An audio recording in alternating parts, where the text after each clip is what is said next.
qəza namazı barədə soruşurlar mənim. Bu qəza namazı nə vaxt qəza olunur? Bəzən deyirlər ki, insan bilə-bilə namazı tərk edəndə, bəzi alimlər deyirlər ki, ona tövbə düşür, qəza olmur. Bəzilər deyirlər ki, yəni qıl, bu hansı halda qəza olur? Ümumiyyətlə, qəza namazı dedikdə insanın unudaraq və ya yatıb, yəni səhlənkarlıq etmədən yatıb qaldığı namazlar nəzərdə tutulur. Yəni qəza namazı budur.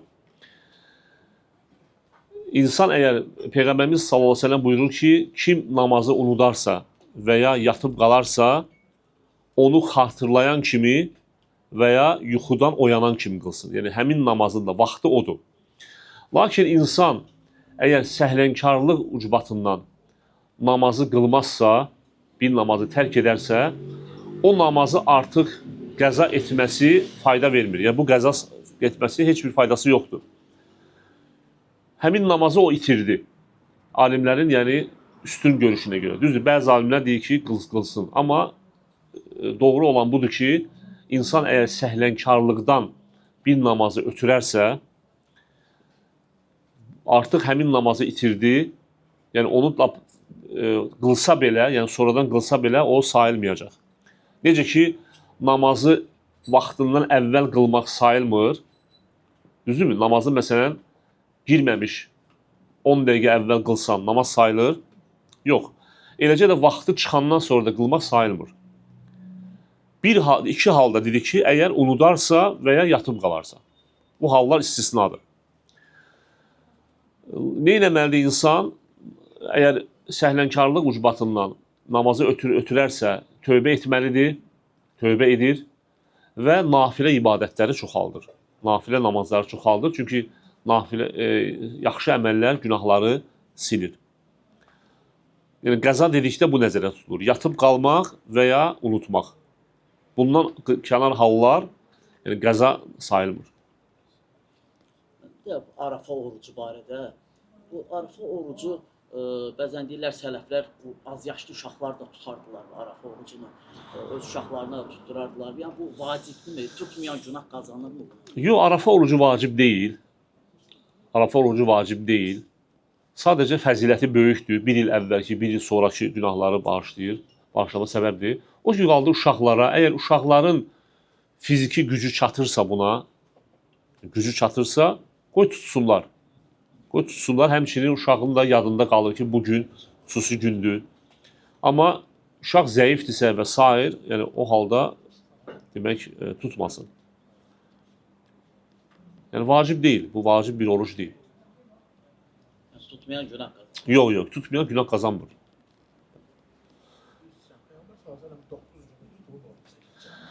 Qardaş sual verir ki, Peyğəmbərimiz sallallahu əleyhi və səlləm Zilhiccə ayının ilk 9 günü oruç tutubmu? Belə bir hədis gəlir, bəli. Hədislərin birində səhv eləmirəmsə Peyğəmbərimiz sallallahu əleyhi və səlləmin zövcələrinin birindən gəlir ki, Peyğəmbərimiz sallallahu əleyhi və səlləm demək Zilhiccə ayının ilk 9 günü, yəni Zilhiccə ayı girəndən 9-una kimi oruç tutardı.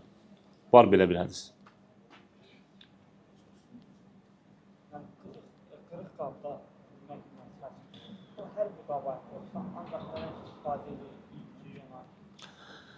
Qardaş sual verir ki, qırıq qabda yemək yemək məsələsi, yemək və yaxud içmək.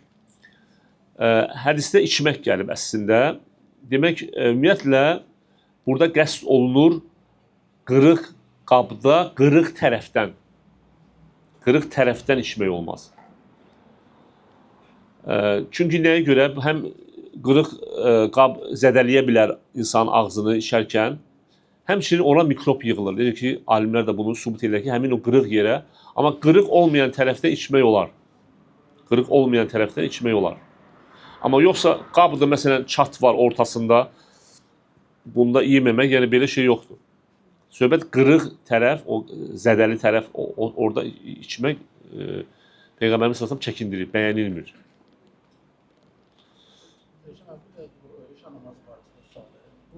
İşa namazının məsələn deyirlər ki, gecə yarısına qədər qılınmalıdır belə var. Bu müddət çəkində belədir, yoxsa sanırsa belə bir hədis olmalıdır ki, gecənin 3də birinə ümumiyyət məzəb olmasaydı işa namazı vaxtında. Bu haqda yəni, Qardaş sual verir ki, deyir gecə namazının vaxtı, İşan namazı. hə, işa namazının vaxtı bəziləri deyir ki, gecə yarısına qədərdir, gecə yarısı qılınmalıdır. Demək, ümumiyyətlə, gecə namazının, işa namazının vaxtı sübh namazına qədərdir. Bu birinci. İşa namazının vaxtı sübh namazına qədərdir. Yəni, sübh namazına kimi qılsan, işa namazını qəza etmiş sayılmırsan. Sadəcə, işa namazının iki vaxtı var. Fəzilətli vaxtı var, bir də bəyənilməyən vaxtı var.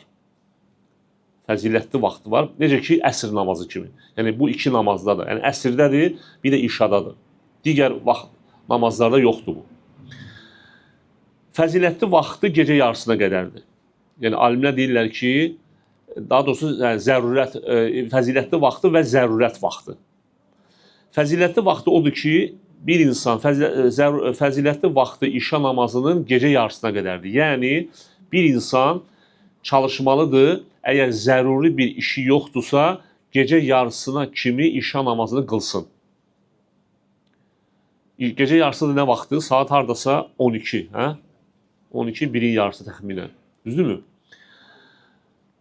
Əgər heç bir zərurət olmadan işa namazını gecə yarısından keçirərsənsə, sən namazı vaxtında qılmış sayılırsan. Sadəcə səbəbsiz olaraq gecikdirdiyinə görə günah qazanırsan. Necə ki, əsr namazı. Əsr namazı da elədir. Əsr namazının fəzilətli öz vaxtı məğribə kimidir. Yəni, bir insan məğribə kimi əsr namazını qıldısa, qılmış sayılır. Sadəcə, əgər səbəb olmadan əsr namazını gecikdirirsə sona, buna görə günah qazanar. Çünki Peyğəmbərimiz sallallahu aleyhi ve sellem nə deyir? Deyir, bu münafiqin namazıdır. O kəs ki, namazı gecikdirər, günəş batmağa az qalmış, qılar onu. Və bu da nəyi göstərir ki, yəni səbəbsiz olaraq əsr namazını gecikdirmək olmaz. Çalışmalısan ilk vaxtı qılmalısan, yəni ilk, belə deyək, 2 saat ərzində. Və əgər qıla bilməsə, adam ola bilər müəyyən bir səbəbdən, buna günah qazanmır, zəruri səbəbdən gecikdirirsə. İşa namazı da elədir. İşa namazının fəzilətli vaxtı gecə yarısına qədər, sübh namazına qədər isə bu zərurət vaxtı, amma yenə də namazı qəza etmiş sayılmır. Əsr namazının hansı vaxtda qılmaq lazımdır? Qaraçuxurun azanı vaxtı var, bir də ki, Qaraçuxun azanı vaxtı hələ fəzilətli vaxt çıxmır. təslim o vaxta çatdı, yoxsa mələklərin təslim? O axşama qədərdir. O axşama qədərdir. Amma o qaraçuxur namazında o namazın gecikdirilməsi, o hələ fəzilətli vaxtın içindədir. Yəni narahat olmayın ona görə. Yəni kimsə misal üçün məsciddədirsə, məsciddə qılsın, cəmaatla qılsın. Yəni daha məsciddədir, durub əvvəl qılmasın. Amma kim evdədir, işdədir, məsciddən kənardadırsa, o öz vaxtında qılsın. Burada yəni söhbət məzhəblər arası əsr namazının deməli daxil olmasında ixtilafdır. Hənəfi məzhəbinə görə əsr namazının vaxtı hər bir əşyanın kölgəsi 2 özü boyda olanda girir. Amma digər məzhəblərdə isə deməli İmam Malik, İmam Şafi, İmam Əhməd bin Həmbel məzhəbinə görə isə özü boyda olanda girir. Yəni ixtilaf burdadır. Ona görə də o Hənəfi bizim məscidlərdə də Hənəfi məzhəbinə getdiklərinə görə gec qılırlar, amma yenə də o fəzilətli vaxtı keçirmir. Evdə isə vaxtı girib əsr namazını. Bəli. Məscidə getməyə də vaxt var. Hansını eləmək daha fəzilətlidir? Sözsüz ki, məsciddə qılmaq daha fəzilətlidir. Məsciddə qılmaq, əgər evdə lap cəmaat varsa, cəmaatsa o da cəmaatla qıla bilərsən. Mənim bu dırnaq saç götürmək məsələsinə istəyim toxunaq. Adam çatdıra bilməyib, məsələn, saçından, dırnağından əvvəl elə bir götürməyib da. Amma qurban kəsəcək, sonra ehtiyac olur o dırnağından, saçından götürsə, onun qurbanına xərər gəlir. Peyğəmbərimiz sallallahu əleyhi və səlləm buyurur ki, Zilhiccə ayının hilalı girdikdən sonra kimin qurban kəsmək niyyəti varsa, yəni ailə başçılarına aiddir, həmin insan saçından, dırnağından götürməsin, ta ki qurban kəsilənə qədər. Bu qadağan, alimlər deyirlər ki, bu haram dərəcəsindədir. yəni haramdır götürmək. Lakin bunun qurbana heç bir aidiyyəti yoxdur. Yəni qurbana xələl gətirmir bu. Yəni tutaq ki, bir insan buna əməl eləmədi. Saçın dırnağını tutdu və ya zilhiccə ayı girəndən sonra. Bu onun qurbanına xələl gətirmir. Qurbanı yerindədir. Sadəcə bu əməlinə görə günah qazanır. Bu əməlinə görə günah qazanır. Qurbanı özü kəsəndə, məsələn, bıçaq götürüb kəsən adama aiddir? Yox, yox. Kəstirirsənsə fərq eləmir. Sən ailə başçısan, sən kəsmək istəyirsən. Fərqi yoxdur. Özün birbaşa kəsəcəksən, kiməsə kəsdirəcəksən. Fərq eləmir. Yəni, bəli. Yəni, şərt deyil ki, insan özü öz əli ilə kəsirsə o. Yox. Hətta kəstirirsənsə belə sənə aiddir. Bir məsələ də var. Özü daha yaxşıdır, kəsdirmək. Sözsüz ki, insan özü kəssə, bacarırsa daha yaxşıdır. Çünki ibadətdir. Bu bir ibadətdir. Kəsmək özü də ibadətdir. Sən Bismillah, Allahu Ekber dua edirsən, Allahumma həvzə minkə və lə. Peyğəmbərimiz sallallahu aleyhi ve sellem özü kəsdi. Özü kəsirdi. Həmçinin həcdə olanda da özü kəsdi. 100 dənə dəvədən səhv eləmirəmsə 63-ünü desən özü kəsdi, qalanını Əli radiyallahu anh kəsdirdi. Nəsihət istəyirlər, qardaş deyir ki, bir qardaş deyir namazı tərk eləyib.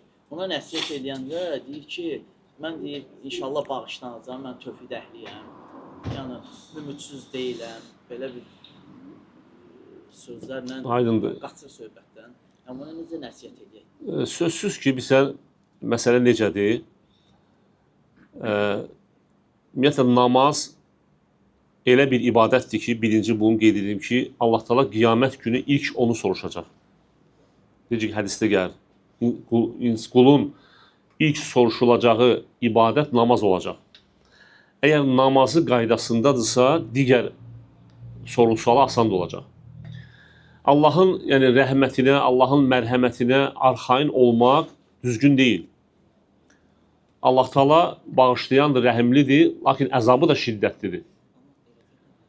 Yəni, insan əgər bu dünyada Allah ona ömür verir, bu ömür ərzində insan Allaha səcdə etməyi, belə deyək, çətin görürsə, özünə ağır görürsə, artıq sonra isə Allahın ümidi, Allahın bağışlayan olduğuna, Allahın rəhimli olduğuna sonra arxain olursa, yəni sözsüz ki, bu şeytanın insanı azdırmasıdır. Şeytanın vəsvəsəsidir. Çünki şeytanın vəsvəsələrindən də biri nədir? İnsana arxainlıq gətirir. Arxain edir. Allah bağışlayandır və s. Lakin unutmaq lazım deyil ki, Allah Teala həm də şiddətli əzab verəndir. Əzabı da şiddətlidir. Və ona görə də insan demək, bunu düşünməlidir. İlk növbədə bunu düşünməlidir, fikirləşməlidir və bilməlidir ki, alimlər fikir verin, digər ibadətlərdə ixtilaf etməyiblər. Zəkatda ixtilaf etməyiblər ki, yəni zəkatı verən və ya verməyən müsəlmandır, yoxsa kafirdir. Həcdə həmçinin, orucda həmçinin. Amma namaz ibadətində alimlər ixtilaf ediblər. Və bəzi alimlər deyirlər ki, nədir? Namazı səhlənkarlıqdan tərk edənləri kafir deyənlər var. Yəni, bu özü nəyi göstərir? Bu təhlükəli olması, bu məsələnin çox təhlükəli olması, yəni namazı tərk etmə məsələsi. Və ona görə insan, Allah hidayət versin, heç dua eləmək lazımdır, başa salmaq lazımdır. Bir də qurbanı mən məsələn kəstirməyəcəm, amma mənə verəcəklər, mən kəsim. Dırnaq, saç götürmək ona da... Yox. Sən sadəcə kim üçünsə icra eləyəcəksənsə, amma özünün imkanı yoxdur kəsməyə. İnsan özü kəsməyəcəksə və yaxud kəsdirməyəcəksə, sadəcə kim üçünsə xahiş edir ki, mənim üçün kəs. Bu ona aid deyil, o həmin insana aid deyil. Dırnaqdan götürə bilər, saçını kəsə bilər. Söhbət gedir hansı insan? O insan ki, o ailə başçısıdır və o özü bu ibadəti, yəni qurbanı kəsəcək və ya kəsdirəcək kiməsə. Pul verəcək buna. Qəssablara aiddir. Yox, qəssablara aid deyil. Bayram namazından sonra kəsmək. Qurban kəsəndən sonra. Bəli, nə vaxt kəsəcəksənsə, kəsəndən sonra artıq dırnağı, saçı götürə bilərsən.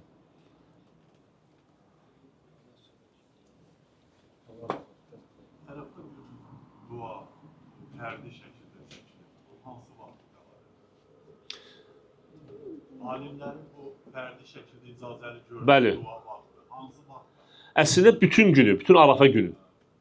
Bütün günü, lakin sələflər xüsusən əsrdən sonra, son günü, yəni belə deyək, günün son hissəsini, əsrdən sonra. Amma belə isə Peyğəmbərimiz sallallahu əleyhi və səlləm deyir ki, ən xeyirli dua Arafa gündə. Arafa gündə nə vaxt? Dan yeri söküləndən artıq Arafa günü gəlir. Arafa günü girir və həmin gündən başlayıb dua eləmək olar. Oldu qardaşlar. Allah bizə eşidib faydalanır etsin. Və sallallahu əleyhi və səlləm Muhammedin və alə alihi və səhbihi ecmaîn.